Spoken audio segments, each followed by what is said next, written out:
12 seeds, 31, 18, and 3 against the number since 2009. And important to this matchup, that includes 16, 7, and 2 when they're getting 6 or more from the odds makers. You mentioned Oral Roberts currently plus 6.5. Now, Saturday morning, I was on WagerTalk last call, and I told Megan Payton, who does such a great job for us, that I can't believe I'm going to say this, but I thought Duke was underrated going into that Virginia game. And I mean, it almost like, I don't want to upset anyone who likes Duke listening to the show, but it almost sickened me to use the term Duke and underrated in the same sentence because, as you alluded to, Prez is typically a pretty public team. But Duke being underrated lasted less than 48 hours. I expect, I saw a lot of the shows last night, people picking Duke to go far.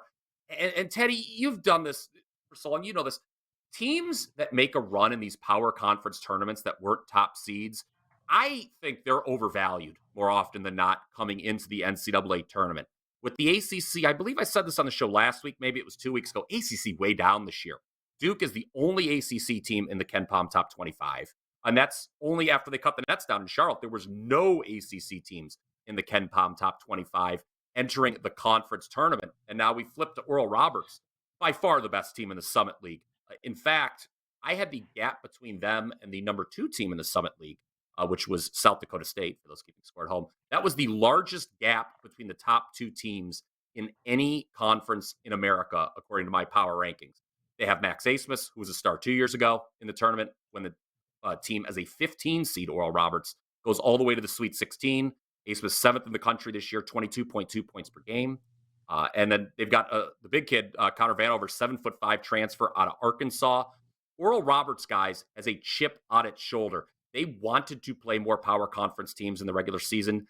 They were avoided by those teams. And here's the key in the matchup, Teddy. Oral Roberts, lowest turnover rate in the entire country. And Duke doesn't force a lot of turnovers to begin with. There's not going to be a lot of added possessions for the favorite here. I think Duke is overvalued coming off the ACC tournament win. I will be taking the points. This is already up as a free play on my page right now. So, best I can tell, Oral Roberts has been an underdog 4 times this year. Mm-hmm. They lost to St. Mary's, covered the spread by a point. They got blown out by Houston. They got blown out by Utah State. And they lost to New Mexico. Those are their step-up in class games. Failed to cover in that game as well. That's 4 times this year they stepped up in class, and they didn't really step up in class well against any of them. They lost all those games by 8 points or more. They lose this game by 8 points or more, they're not going to cover the spread. And I would say that Duke is probably better than New Mexico or Utah State even. Does that concern you here?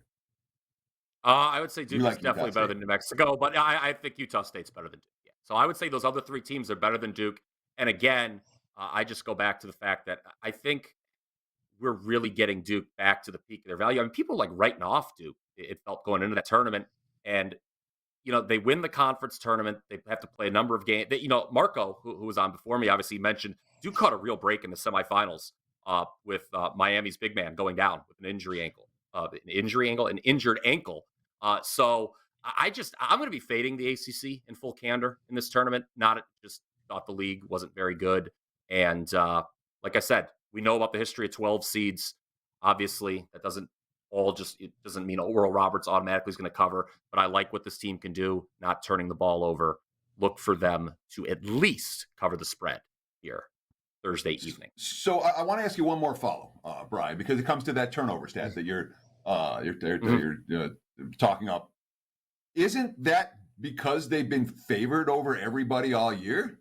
That they've only been dogs 4 times and they're just outclassed the teams in their conference? You talked about how their power rating compared to everyone else in their conference is so much higher.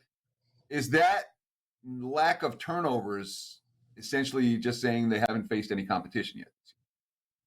Or much competition? Yeah, there's probably, it goes hand in hand. But look, if Duke was a team that forced a lot of turnovers, if this was, a team that would press you, then I'd be scared. But Duke does not force a lot of turnovers to begin with. So I don't think we're going to see any kind of severe turnover regression from Oral Roberts in this matchup.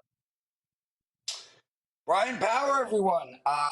Really great stuff, Bryan. Yeah, go ahead. And I mean, if anything, it's just fun to fade Duke. Come on, It's just Not a fan. Coach K is not walking through that door on Thursday. So there you go.